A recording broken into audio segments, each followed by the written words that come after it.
Bapa yang menciptakan seluruh alam semesta, yang memelihara, serta Bapa yang menyelamatkan kami dari kegelapan, dari dosa, di dalam Yesus Kristus, Putra-Mu yang tunggal.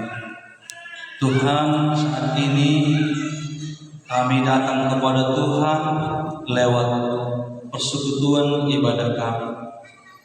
Biarlah kiranya ibadah kami, kebaktian kami ini boleh menyenangkan hati Tuhan, dan hati kami pun diberkati, hati kami pun mengucap syukur dan senantiasa percaya. Terima kasih Tuhan, saat ini firman-Mu yang akan diberitakan, firman-Mu yang akan disampaikan. Tuhanlah yang berperkara, Tuhanlah yang menjamah, sehingga kami semua telah siap, hati kami, pikiran kami, telinga kami untuk menyambut firman-Mu. Dan kami akan simpan firman-Mu dan akan kami lakukan di dalam hidup kami, sehingga hidup kami kokoh dan teguh, kendali badai, kendali bencana menerpa, kami tetap kokoh di dalam Kristus. Inilah doa kami Tuhan, permohonan kami kepadamu di dalam Kristus Yesus, firman yang hidup dan yang menghidupkan kami. Kami berdoa, haleluya, amin. Salam sejahtera dalam Kristus Yesus. Salam. Puji Tuhan, mari kita buka Alkitab kita, Bapak Ibu. Di dalam bacaan kita hari ini, Lukas pasal 6 ayat 27 sampai 38.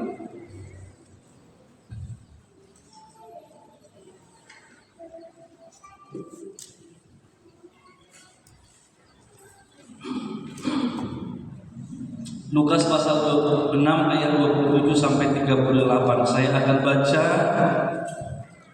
ayat 27 dan Bapak Ibu Saudaraku membacakan ayat 28. Kita berganti-gantian. Tetapi kepada kamu yang mendengarkan aku berkata, kasihilah musuhmu, berbuatlah baik kepada orang yang membenci kamu.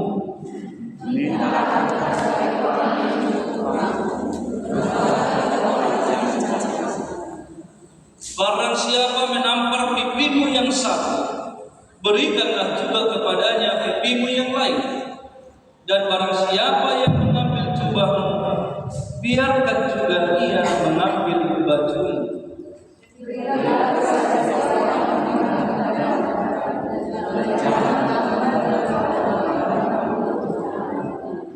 Dan sebagaimana kamu kehendaki supaya orang berbuat kepadamu, berbuatlah juga demikian kepada mereka.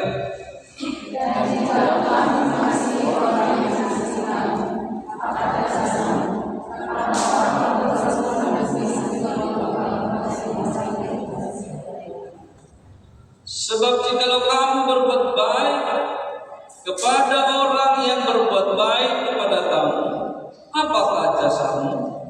Orang-orang berdosa pun berbuat demikian.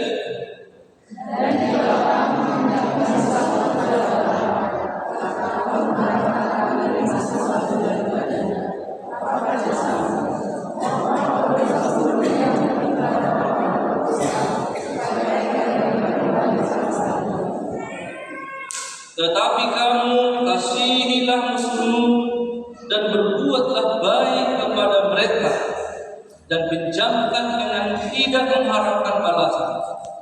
Maka upahmu akan besar, dan kamu akan menjadi anak-anak Allah yang maha tinggi, sebab Ia baik terhadap orang-orang yang tidak tahu berterima kasih dan terhadap orang-orang jahat.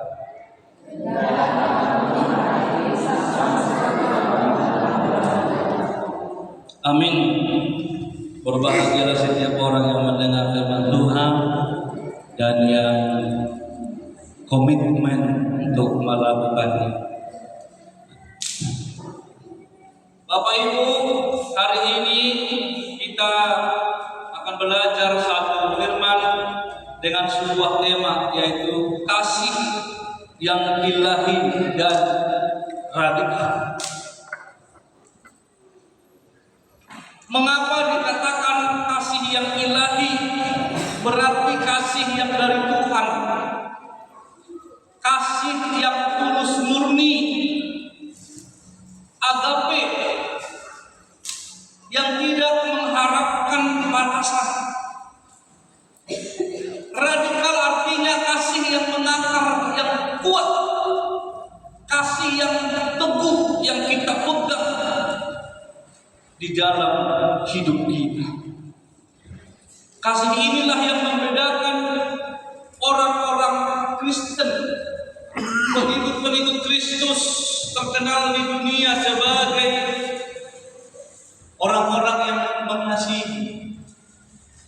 Walaupun prakteknya seringkali kita gagal dalam mengasihi. Walaupun prakteknya seringkali orang Kristen justru menjadi provokator, penyebab peperangan, penyebab permasalahan. Tetapi jelas di sini inilah dasar yang kuat yang diberikan oleh Tuhan Yesus. Ini adalah bagian dari khotbah di bukit, yaitu Yesus memberitakan, menyampaikan cara hidup kerajaan Allah, cara hidup orang-orang kerajaan Allah, yaitu hidup di dalam kasih. Coba kita perhatikan Bapak Ibu Saudara di ayat yang 27. Tetapi kepada kamu yang mendengarkan aku berkata. Maka di sini Yesus memberi hukum yang baru, memberi hukum yang sempurna. Kasihilah musuhmu, berbuatlah baik kepada orang yang membenci kamu. Bagaimana Bapak Ibu kira-kira? Sudah bisa kita melakukan ini? Belum, kata si dia. Mobil di mana? Aduh Pak, kita susah. Manusia alamiah tadi kata 1 Korintus pasal yang 15. Manusia alamiah, manusia yang diciptakan dari tanah, hidup secara duniawi, maka perbuatannya juga duniawi. Maka perbuatan duniawi itu nampak itu dari kasihnya. Biasanya manusia yang sudah jatuh dalam dosa, kita semua ini biasanya kita tanda kutip orang yang membalas kejahatan dengan kejahatan. Bagaimana bisa kita mengasihi musuh? Jangankan mengasihi musuh,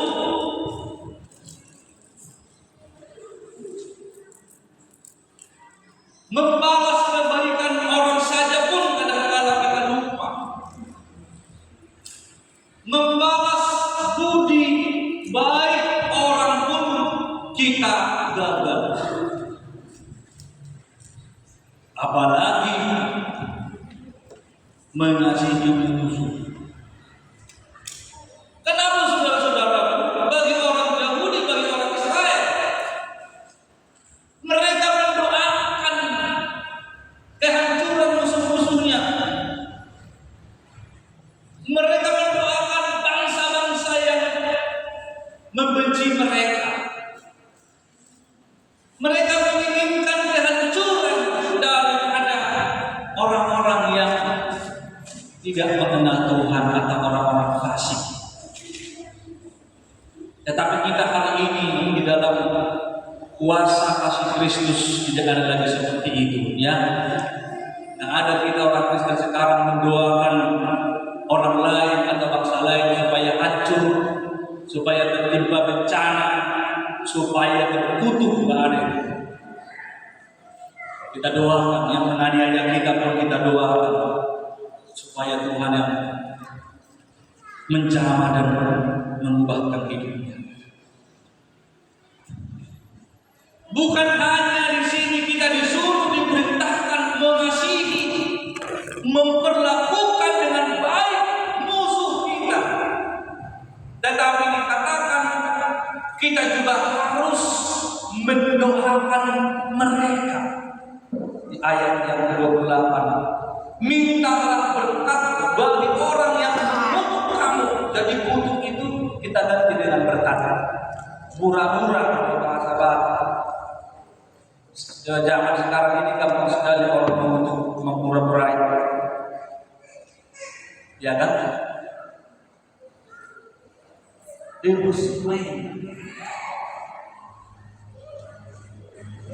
Ada video.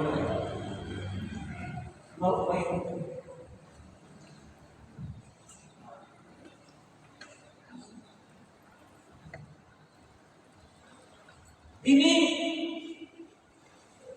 orang-orang yang mengutuk kita, nama burai kita di Doktison justru harus kita doakan, kita mendapatkan berkat Tuhan atas mereka. Harus kita lakukan ini. Kalau hidup kita mau berkenan bagi Tuhan, harus kita lakukan.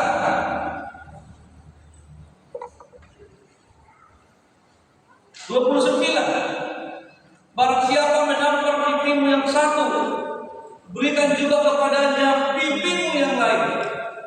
Dan barang siapa yang mengambil jubahmu, biarkan juga dia mengambil bajumu. Di sini kita melihat Bapak Ibu Saudara, bagaimana kita memiliki hati yang besar, memiliki kesabaran yang luar biasa menghadapi orang lain. Bahkan jika orang itu berbuat jahat kepada kita, kita tidak boleh membalasnya dengan yang jahat. Bahkan melainkan kita justru memberi lebih daripada yang diinginkan oleh mereka. Berilah kepada setiap orang yang meminta kepadamu, dan janganlah meminta kembali kepada orang yang mengambil kepunyaanmu. Haleluya. Apalagi di masa sekarang ini, Bapak Ibu, kita harus hati-hati. Berbagai macam sekarang tindak tanduk kejahatan, berbagai macam cara orang merugikan orang lain, berbagai macam penipuan, berbagai macam kejahatan bisa terjadi di dalam hidup kita saat ini. Rasa-rasanya dunia kita sekarang bisa makin sulit mendapatkan kedamaian. Apa yang diperintahkan oleh Tuhan kepada kita melalui firman ini bukan berarti kita menjadi pasif, bukan berarti kita menjadi orang yang terima apa adanya, tetapi satu hal yang pasti disampaikan firman di sini adalah jangan ada di antara kita sebagai pengikut Kristus, sebagai anak-anak Tuhan, jangan ada di antara kita yang menginginkan untuk membalas dendam, membalas perbuatan orang dengan yang tidak baik. Itu intinya. Melindungi diri kita boleh, menjaga diri kita boleh, tetapi ketika kita disakiti oleh orang lain,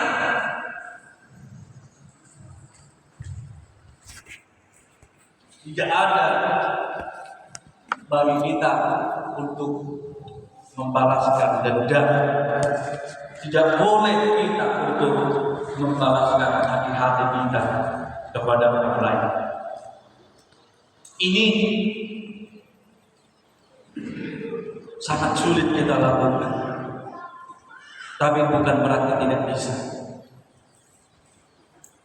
Semua kita perlu belajar, semua kita pasti bisa melakukan. Ada beberapa kejadian Bapak Ibu di mana orang-orang Kristen berhasil mempraktekkan, berhasil membuktikan bagaimana mereka membalas kejahatan orang dengan kebaikan. Bagaimana mereka mengampuni pembunuh yang membunuh keluarganya, mengampuni dengan sepenuh hati. Dan ini benar-benar bukan hanya omong kosong, bukan untuk, ya. Kenapa saya katakan begitu Bapak Ibu? Memang semua kita harus belajar.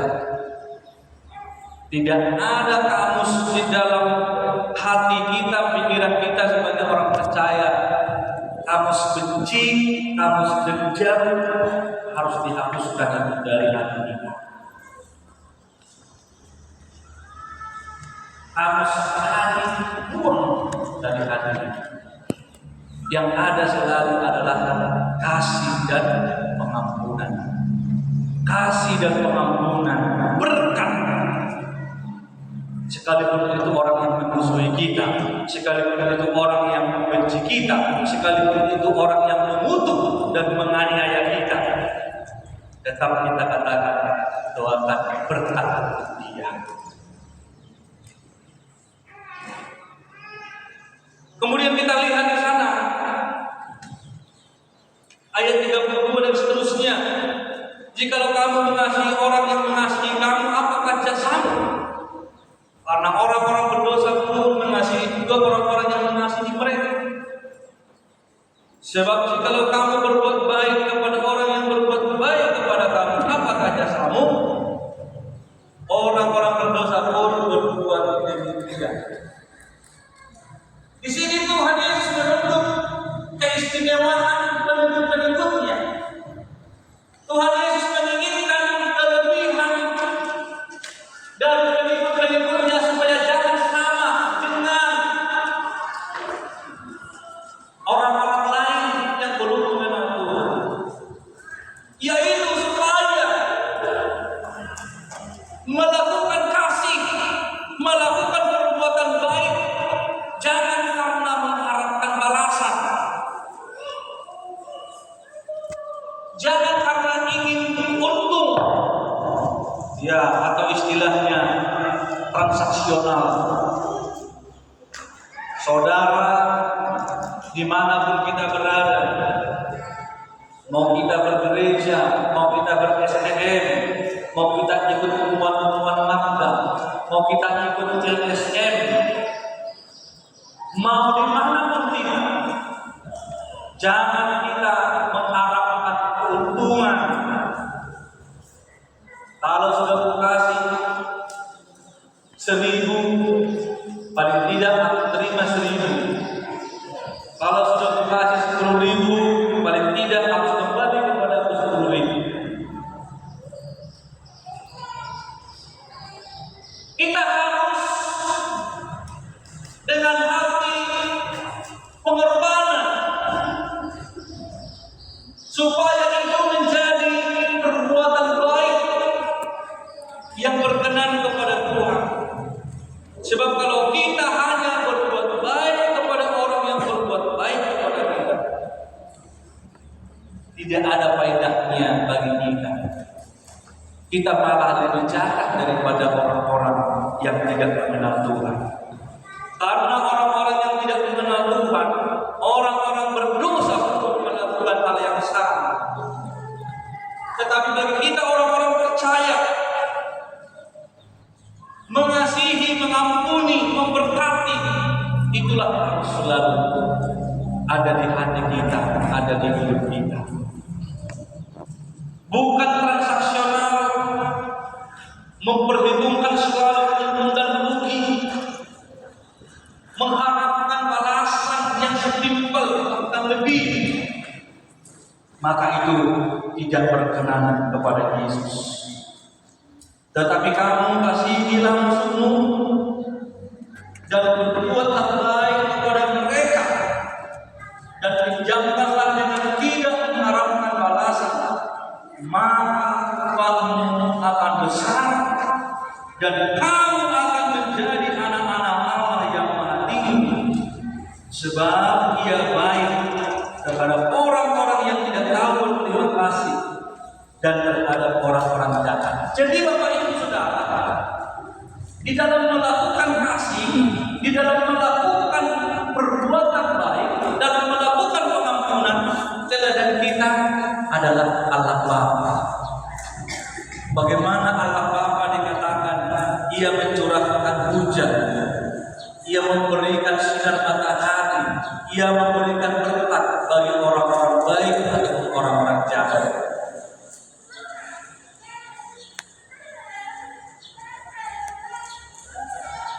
Kita pun harus memperlakukan orang lain sedemikian. Kita baik bukan hanya kepada orang-orang yang baik kepada kita, tetapi kepada orang-orang yang berbuat jahat pun kita harus berlaku baik, bahkan harus mendoakan dan memberkati mereka. Ini bukan berarti Bapak Ibu Saudara ada nanti tengah malam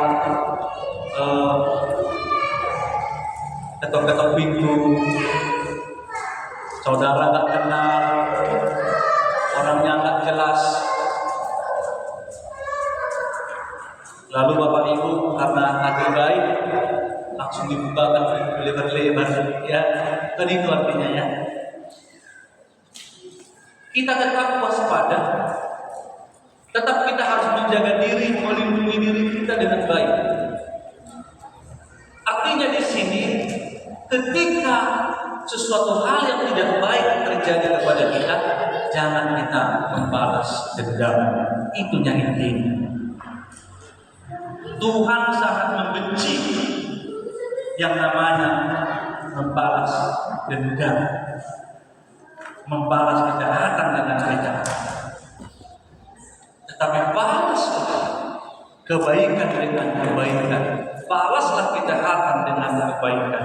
Sama seperti Allah Bapa, itulah menjadi contoh bagi kita, mengasihi semuanya, memberkati semuanya. Dan hendaklah kamu murah hati, sama seperti Bapamu adalah murah hati. Nah, saudara-saudaraku yang dikasihi Tuhan, mari kita buka dulu satu ayat firman Tuhan di dalam 1 Petrus pasal 3. 1 Petrus pasal yang ketiga ayat 8 sampai 9.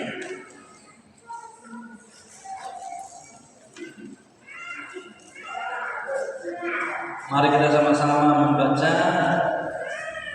firman ini. 2, 3, ya. Dan akhirnya hendaklah kamu semua setia sekata, seperasaan, mengasihi saudara-saudara, penyayang dan rendah hati, dan janganlah membalas kejahatan dengan kejahatan atau caci maki dengan caci maki, tetapi sebaliknya hendaklah kamu memberkati, karena untuk itulah kamu dipanggil, yaitu untuk memperoleh berkat. Sampai di situ. Jadi Bapak Ibu Saudara, kalau hidup kita mau diberkati, keluarga kita mau diberkati, caranya bagaimana? Sesuai dengan firman Tuhan, kita harus memberkati, kita harus berkat. Polong belum mengalami polong itu kan polong di bahasa ada. Polong belum mengalami polong berarti berkat juga yang mendatangkan berkat. Kalau kita rajin memberkati orang lain, rajin mendoakan orang lain, rajin mengampuni orang lain, tidak membalaskan jika ada sakit hati kita atau perbuatan orang yang menyakiti kita, tidak kita balaskan, berarti Tuhan yang akan membalas kepada kita. Tuhan yang akan memberikan upah kepada kita.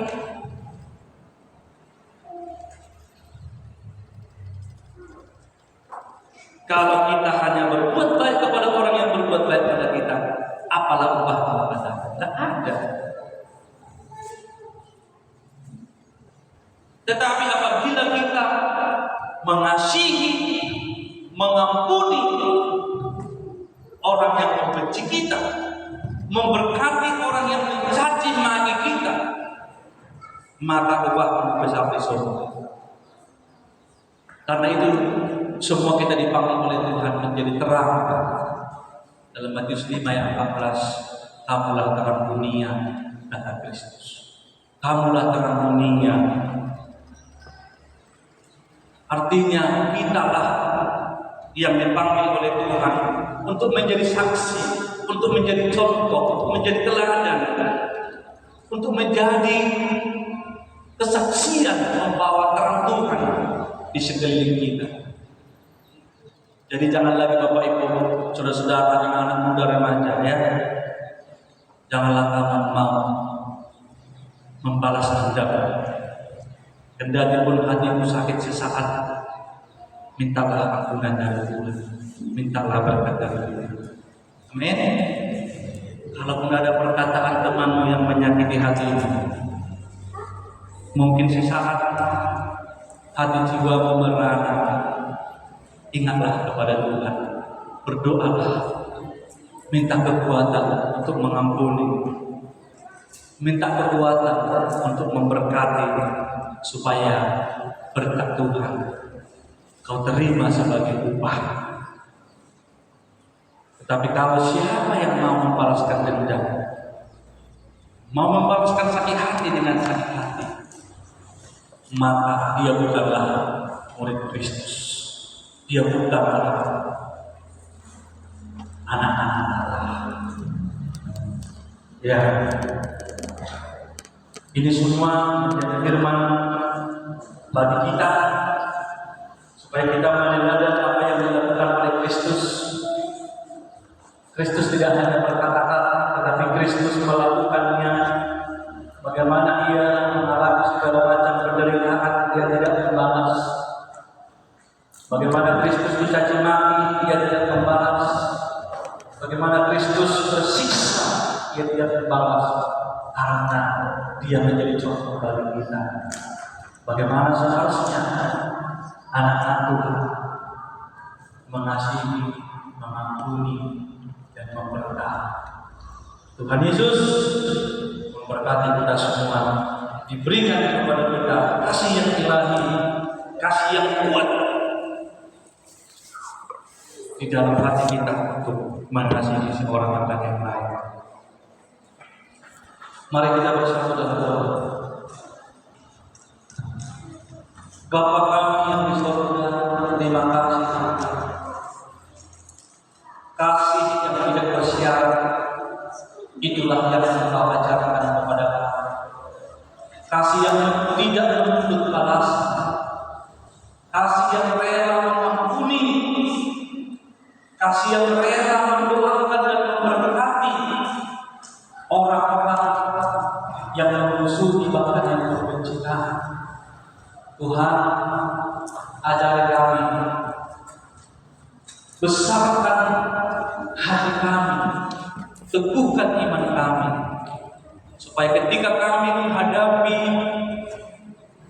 penganiayaan, menghadapi kecurangan, menghadapi perbuatan yang jahat dari orang yang membenci kami, maka kami tetap berlaku kasih, maka kami tetap mengasihi, maka kami tetap dapat mengampuni, bahkan memberkati mereka di dalam Tuhan, sehingga kami menjadi anak-anak Bapa di surga, sehingga kami akan menerima upah yang indah yang Engkau sediakan.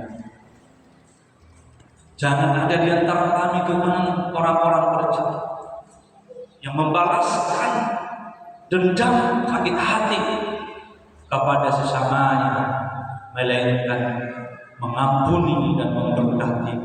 Itulah yang terindah, supaya kami menjadi anak-anak Kristus. Berilah kami Roh Kudus Tuhan, supaya apa yang Bapa beritakan hari ini, Bapa melakukannya dengan setia, jemaat-Mu melakukannya dengan setia. Kami diberkati Tuhan. Dalam nama Yesus kami berdoa dan mengucap syukur. Amin. Amin. Mari kita berkati.